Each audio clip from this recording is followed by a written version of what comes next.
تو پتھروں میں سب سے قیمتی پتھر حجر اسود ہے۔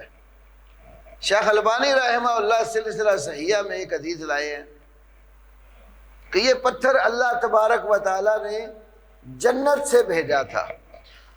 پہلے یہ بالکل سفید تھا، جب اس کو کعبے میں نصب کیا گیا تو فرمایا سودت خطایا بنی آدم، آدم کے بیٹوں کی غلطیوں نے اس کو سیاہ کالا کر دیا۔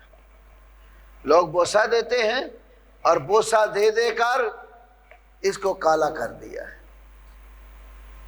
یہ بڑا قیمتی پتھر ہے۔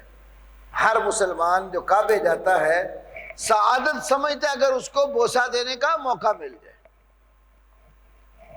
پچھلے خطبے میں نے یہ بات بھی عرض کی تھی نا، بوسہ دینا مسنون ہے، اور اگر موقع نہ ملے تو آپ کے عمرے میں کوئی فرق نہیں پڑے گا، آپ ہاتھ لگا لیں۔ ہاتھ نہیں لگا سکتے تو دور سے دائیں ہاتھ سے اشارہ کر کے اللہ اکبر کہہ کر اپنا طواف شروع کر لیں۔ یہ تینوں صورتیں نبی صلی اللہ علیہ وسلم نے جائز رکھی ہیں۔ اگر بوسہ دینا ضروری ہوتا نا تو پھر باقی دو صورتیں نہ ہوتی۔ تو وہ خوش نصیب ہے، سعادت مند ہے جس کو حجر اسود کا بوسہ مل جاتا ہے۔ اور ہر مسلمان جب جاتا ہے اس کی دلی خواہش ہوتی ہے کہ میں حجر اسود کو بوسہ دے لوں۔